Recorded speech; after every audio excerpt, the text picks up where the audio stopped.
The Vietnam War had been publicized to the wider community as a democratic war, to liberate the South Vietnamese people from the communist aggression of the North.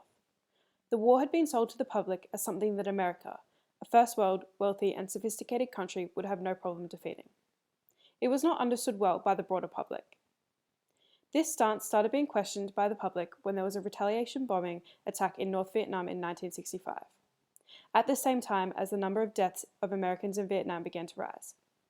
At this time, the war became a military, political, and social issue across the United States, with the support against it continuing to expand through to 1971.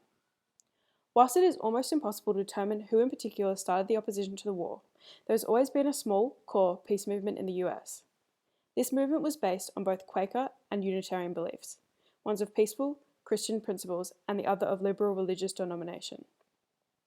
This movement did not gain public traction or widespread support until the tensions surrounding the Cold War era. When you are looking at the numbers involved with the Vietnam War, it is obvious why there had to be a protest to it. The toll for those who were directly involved was huge. 58,000 total US troops were killed, 1.3 total military deaths for all countries involved, and 1 million total civilian deaths. A growth in the use and testing of nuclear weapons throughout the late 1950s led Norman Cousins, editor of the Saturday Review, and Clarence Pickett, American theologian and member of Quaker, to fund the National Committee for a Sane Nuclear Policy, or SANE, in 1957. We have seen this growing awareness portrayed in Dr. Strangelove by Stanley Kubrick and in the Australian novel On the Beach by Neville Shute, as well as the same stance reflected in other groups like the Alderson Marchers in the United Kingdom. The Student Peace Union, or the SPU, also emerged in 1959 across college campuses and took on a more liberal rather than radical view, similar to that of SANE. Students for a Democratic Society, SDS, had replaced these groups by 1964. The goals of the SDS went beyond those of SANEs and SPUs. They were goals which encompassed the restructuring of American society. Whilst there may not have been many people who personally felt the need to fight for the reduction of nuclear weapons, many more members of society were able to relate to the ideas of wanting the American society to change, to fix those things that were not working. Once more people were able to relate, there began to be more open support. This idea of change in society brought hope to those it was failing. Influence on the anti-nuclear movement had come from the UK, and it really related to the great threat of the reality of atomic warfare.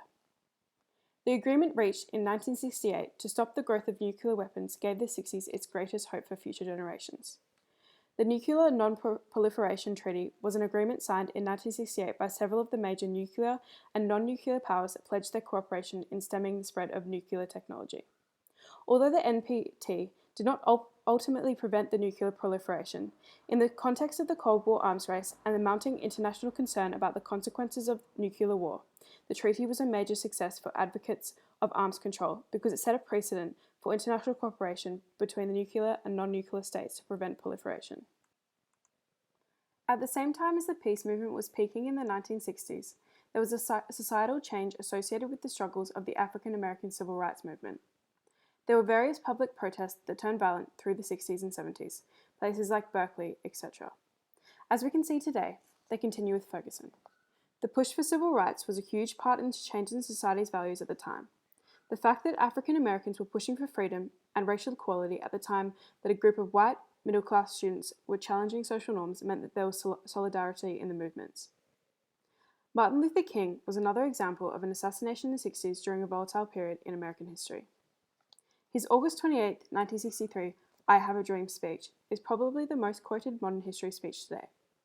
These rallies and protests brought hope through their huge public participation rates, and the photographic images changed societal ideas.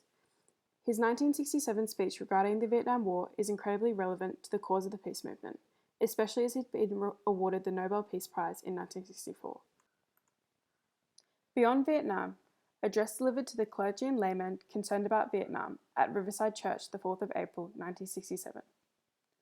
I join you in this meeting because I am in the deepest agreement with the aims and work of the organisation which has brought us together, clergy and laymen concerned about Vietnam. The recent statements of your executive committee are the sentiments of my own heart, and I found myself in full accord when I read its opening lines. A time comes when silence is betrayal. That time has come for us in relation to Vietnam. This slide shows the points that he made at the end of this speech. The climax to it is astonishing. In relation to the music and the popular culture of the time, in particular the Beatles, they seemed to transform from the initial clean-cut boys from Liverpool to the eventual hippies in bed with long hair. This was reflected through most of the music scene, with the beginning containing pop music and themes of the 1950s, with some rebellious thoughts being sung by the likes of Bob Dylan. These rebellious thoughts would generate change in the community, and by the end of the decade, the music festival Woodstock would be a rallying point for peace, where hope could be seen by the followers of the movement in the many people coming together in solidarity. Throughout the decade, and for some years before and after, we had seen immense change and cross-fertilization of the arts, as they acted in unison against, in particular, nuclear weapons and the Vietnam War. This culminates at the end of the decade with Woodstock, and during the large period leading to this festival, we see veterans throwing away their medals and great civil unrest. All of this, protests, art influence, authors, the music scene, the draft, the political lies that were to be further extended and lead to the 70s impeachment of the American President Richard Nixon, had provided a perfect storm for peace.